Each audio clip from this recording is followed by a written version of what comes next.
Black Science TV 111, Osei Kufuor. I'm back at y'all again. I'm back today to talk about memory manipulation. It's titled Memory Manipulation.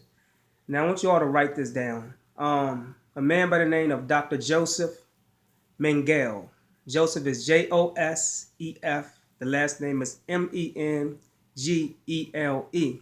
And the memory manipulation is all a part of what we call the Mandela effect.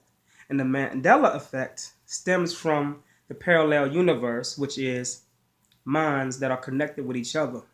One mind going backwards, one mind going forward, one mind going up, and one mind going down. Meaning that you have different lifetimes where you exist, where certain things have occurred, certain events have occurred. In another lifetime you exist right now, 9/11 hasn't occurred yet.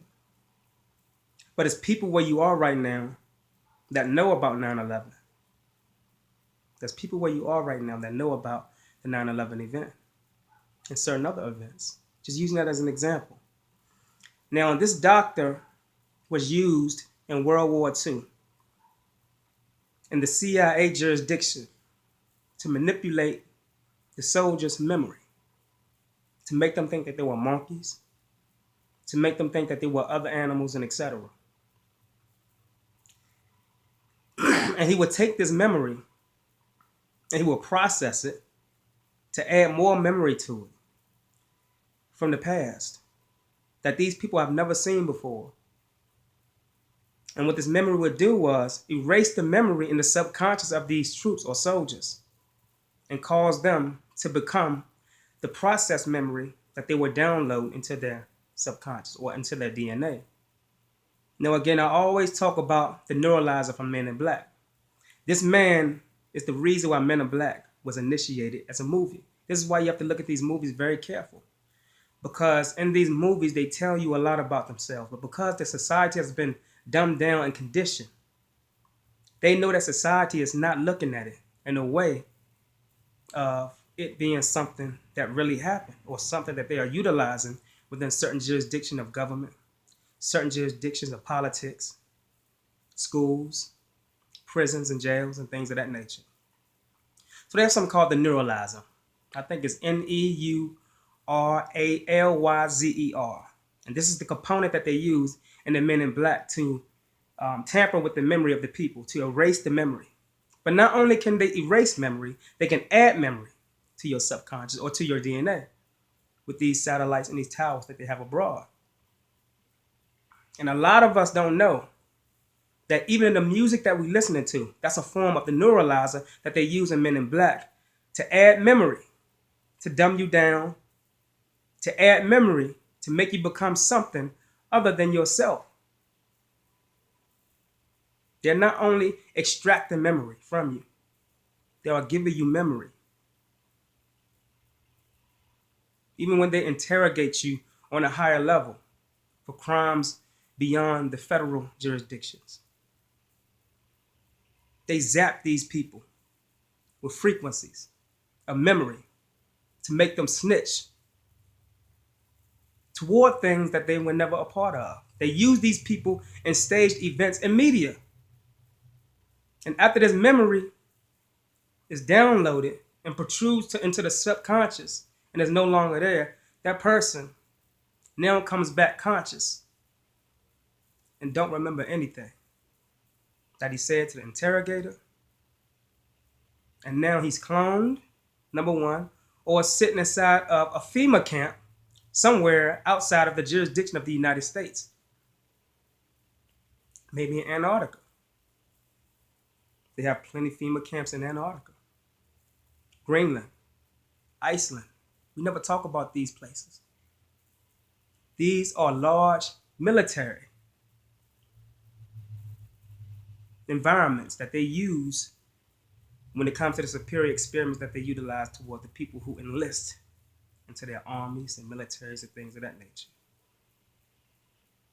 The Mandela effect.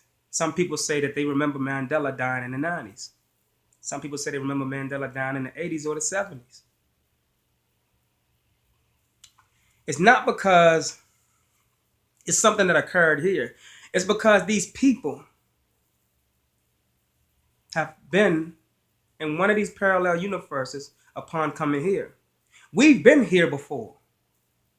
It's just that we haven't been here. Here exists somewhere else, with time going backwards. Here exists somewhere else. And the here that exists somewhere else don't have time. So some people come here, and upon the full moon, downloading what they're supposed to see as far as their perception before they are given birth to in this realm, their certain DNA don't shut down. It's called an accidental shutdown. An accidental shutdown of their perception here, and they bring things from other parallel universes where they were before. The same place you live right now, you may have lived across the street in another parallel universe or in another lifetime. Think about what I'm saying. When you study elements, the wind don't just blow one way. This is a perfect example of how we, as a part of these elements, flow when it comes to us being able to exist in many places at one time. We have records in our DNA, far beyond records that we admire here in what they call history. You are the history that download from one dimension to another. You are the history that is individual in your own distinct book, apart from what they're telling you you are part of here. You are bigger than a color. You are bigger than a nationality. You are bigger than a physical body. You are bigger than anything that the Matrix tell you you are a part of.